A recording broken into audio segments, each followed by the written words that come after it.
queremos analizar contigo cómo estás viendo el comportamiento de las bolsas estos días, sentimiento de mercado. Hoy está siendo un día muy tranquilo, de mucha estabilidad, signo positivo, a la espera sobre todo de mañana y de pasado, de esas reuniones de los bancos centrales, ¿no, Antonio? Sí, efectivamente, a la espera de estas reuniones, muy buen tono de las bolsas occidentales, especialmente después de conocerse el dato de inflación en Estados Unidos mucho mejor de lo esperado. Desde el momento en el que ha salido, pues han mejorado los niveles anteriores a la publicación en las principales bolsas internacionales. Aquí, por ejemplo, tengo puesto el gráfico del futuro del SP 500 en minuto.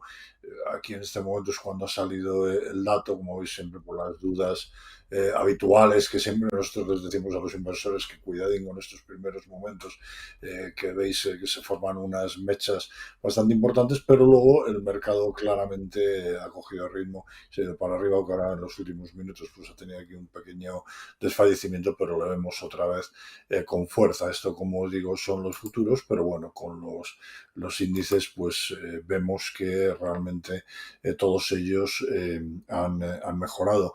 En Europa tenemos la excepción efectivamente de nuestro IBEX 35, que ha sido el único, lo vemos aquí arriba a la derecha, que ha estado, ha terminado la sesión en negativo. Vamos a poner aquí ya velas de día para que sea más cómodo el verlo. Y bueno, efectivamente ha sido el único que ha estado así. En los índices europeos, yo creo que además de mejorar, bueno, pues por la bonanza del mercado, también ha tenido algo que ver la noticia de una bajada de tipos mínima, pero a fin de cuentas bajada de tipos en China con el objetivo de estimular la economía, ¿no? En los índices americanos, además de las tecnológicas que has citado tú antes, que siguen con bastante marcha, yo me gustaría apuntar también el Russell 2000, que es el índice de empresas de pequeña y mediana capitalización, que la verdad es que, bueno, pues lleva unas sesiones que lo está haciendo francamente bien, y hoy igualmente, pues bueno, es el índice americano de los de referencia, sube ahora mismo un 1,34%, con lo cual pues está bastante bien.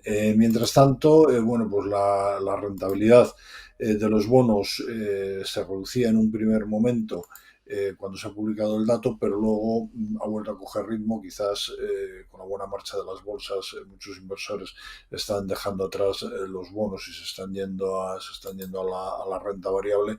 Recordemos que subidas de rentabilidades en bonos lo que implica es bajada de precios. En cuanto a las divisas, el dólar, vamos a ponerlo aquí, lo tenemos, el dólar pues cede posiciones con respecto al euro y también con respecto a la libra.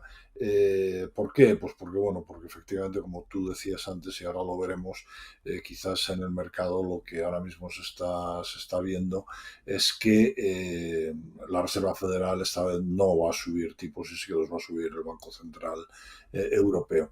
Y también relevante hoy del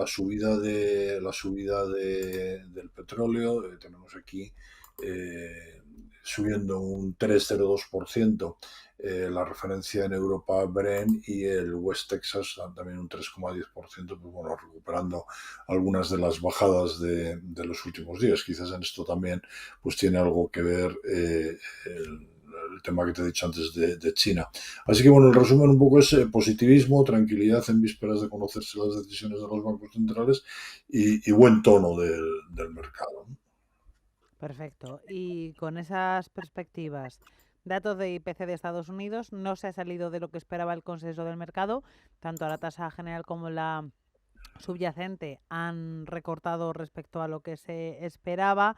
¿Cómo va a impactar o si va a impactar de alguna forma este dato en la decisión que mañana tome la Reserva Federal, Antonio? Bueno, los datos publicados confirman la tendencia a la baja del índice de precios al consumo norteamericano que se viene observando desde el pasado verano. Se han contabilizado ya 11 caídas consecutivas, ¿no? Eh, a ver, la inflación y la subyacente también baja un poco en menor medida, ¿no? La reacción de los mercados a estos datos pues ha sido la que antes hemos comentado.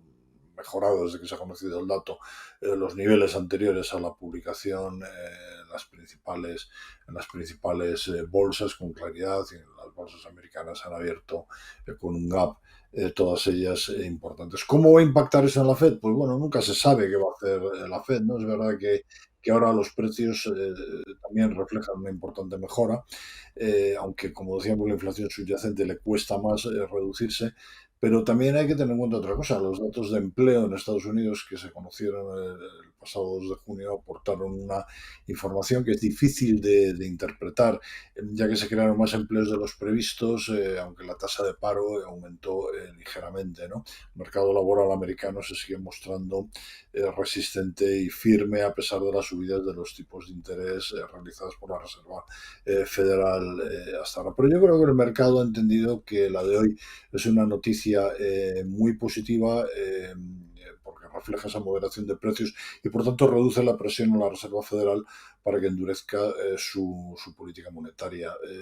Si ponemos el gráfico este que tanto utilizamos y tanto nos gusta de CME, donde están las previsiones de tipos, vemos que prácticamente el 91,9%, 92% piensan que en la reunión de mañana van a permanecer los tipos iguales, que no va a haber ni siquiera una subida de 25 puntos básicos, donde ya estamos solamente con un 8%, pero sí que yo creo que puede ser importante ver qué es lo que piensa el consenso de cara a la próxima reunión, a la del mes de julio, a la del día 26 de julio. Y aquí vemos que a diferencia sigue habiendo un 36%, que es un porcentaje relevante de participantes en el consenso que piensan que los tipos se van a mantener, pero sigue habiendo un 57,8% de participantes que piensan que la Reserva Federal puede subir los tipos un cuarto de punto. Incluso hay un ligerísimo porcentaje, pero también lo tenemos aquí, que piensan que podría subir medio punto. Yo me inclino esta vez más bien porque efectivamente no suba en la reunión de mañana, no suba tipos de interés, o sea, estaríamos aquí, y sí que me inclino en pensar que en la reunión de julio sí que se aumenten 25 puntos básicos el tipo de referencia. Perfecto. Antonio, más cosas. ¿Qué va a pasar con el Banco Central Europeo? Se descontaba subida de tipos en junio, el consenso del mercado sigue apuntando en esa dirección, pero el dato de recesión en la eurozona no sé si podría cambiar las cosas. Cierto es que los datos de inflación que hoy hemos conocido en España y en Alemania hablan de que la inflación sigue cayendo, como en el caso de Estados Unidos, pero que sigue alta, sobre todo la subyacente. Bueno, vamos a ver, Alma. Yo creo que el dato de recesión es puramente técnico y precisamente lo que los bancos centrales buscan con las subidas de tipos es un enfriamiento de la economía, con lo cual, pues bueno, en Europa el ritmo inflacionario se modera, pero es verdad que estamos en unos niveles por arriba respecto a cómo están en Estados Unidos, por lo que yo creo que el Banco Central Europeo todavía tenderá a subir el precio del dinero un par de veces más antes de parar el proceso. No será más de esas dos subidas y darlo por terminado, al menos por el momento. Porque además es verdad que a diferencia de lo que ha pasado en Estados Unidos, el Banco Central Europeo tampoco tiene un margen de maniobra excesivo, porque la economía europea, desde luego, hombre, se ha mostrado resistente, pero no tanto como la americana. Decías los datos de España y de Alemania, si han bajado la inflación lo suficiente. Bueno, pues el dato general sí, la inflación subyacente claramente no. Eh, También tenemos que ver que estamos comparando datos actuales mucho más moderados, pero todavía elevados, con datos de hace un año que eran elevadísimos, ¿no? Y sobre todo está influyendo el control en el precio del crudo y del gas, que bueno, que está bien, pero insisto que todavía la inflación subyacente es claramente muy elevada, ¿no? Y bueno, pues aunque el término general se haya reducido, todavía está bastante por encima de lo que el Banco Central Europeo quiere, ¿no? Entonces yo creo que el Banco Central Europeo, en contra de lo que muchos dicen, creo que tiene sentido que haga dos subidas más de 25 puntos básicos cada una de ellas, porque además también, como te decía antes, la economía es verdad, entra en recesión técnica, pero tanto en su vertiente micro como en su vertiente macro, pues la verdad es que está aguantando muy bien, ¿no? No vemos grandes crisis, no vemos grandes colapsos empresariales, tampoco vemos una situación crítica a nivel de particulares. Entonces yo creo que todavía puede aguantar un poquito más. Antonio, el ZEW, bueno por segundo mes consecutivo. Sí, es un dato bueno porque, bueno, bate expectativas, pero también es verdad que acumula 2 meses consecutivos en terreno negativo, ¿no? A ver, bueno porque bate expectativas, pero en negativo. Es un dato débil, lógico, con la moderación de la actividad económica alemana, con el PIB del primer trimestre, como decíamos antes, en recesión técnica, el PMI manufacturero en contracción o la producción industrial fácil, ¿no? Pero bueno, tampoco, como decíamos antes, es una situación muy preocupante. Más cosas. Vamos ahora con compañías en particular. Oracle, muy buen comportamiento después de conocer sus resultados del último trimestre. Meta de nuevo en máximos. Nueva época dorada para la tecnología, si es que dejó de tener época dorada. Tuvo ahí un periodo un poco renqueante, pero fue pequeño en comparación con la parte de subidas, ¿no? Sí, efectivamente. Bueno, en el caso de Oracle, vamos a ver aquí que efectivamente lo que realmente ha sido un buen dato ha sido la parte de ingresos totales, sobre todo catalizado por la buena evolución del negocio de computación en la nube, que junto con lo relacionado con la inteligencia artificial, los chips, los semiconductores, pues es realmente lo que se está mostrando como las historias de éxito este año, ¿no? Si nos vamos aquí al beneficio neto, pues bueno, han crecido el beneficio neto, pero bueno, no tampoco una cosa en fin, descarada. De todas formas, aquí tenemos el gráfico de Oracle. Efectivamente, empezó la sesión ayer, fue una sesión muy buena, hoy la ha empezado muy bien, pero vemos que está aflojando un poquito. Bueno, pues Apple sigue haciéndolo francamente bien, mejorando mucho. A ver, si dejan de subir los tipos, esto va a favorecer claramente a las empresas tecnológicas. O sea, recordemos que el año 2002, este año 2002, que bueno, que prácticamente todas las empresas tecnológicas mostraron esta tendencia bajista. Al final lo que ocurrió era que veníamos de tipos cero, estas empresas, pues bueno, no tenían problema para encontrar financiación de ninguna manera, encuentran de repente unos tipos de interés altos o subiendo muy rápidamente y altos, y entonces, bueno, aunque muchas de ellas tienen caja neta y no tienen un problema evidente de financiación, pero sí que tienen un problema de cara a la valoración que realizan los analistas con los descuentos de flujos. Al descontar con tipos de interés más altos, las empresas bajan en valoración. Pero bueno, yo creo que siempre mantuvimos que estas grandes empresas pues lo iban a hacer bien, ¿no? Y tenemos pues prácticamente el caso de todas ellas. Me sorprende un poco más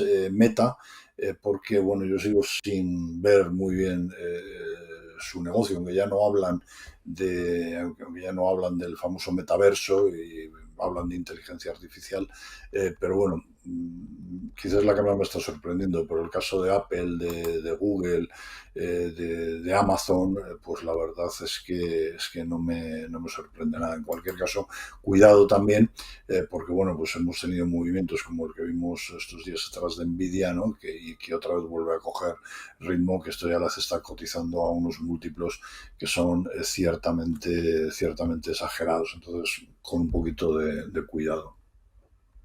Antonio, y como sé que eres futbolero, te quiero preguntar también por el Manchester United disparado tras la oferta de compra por parte de Qatar.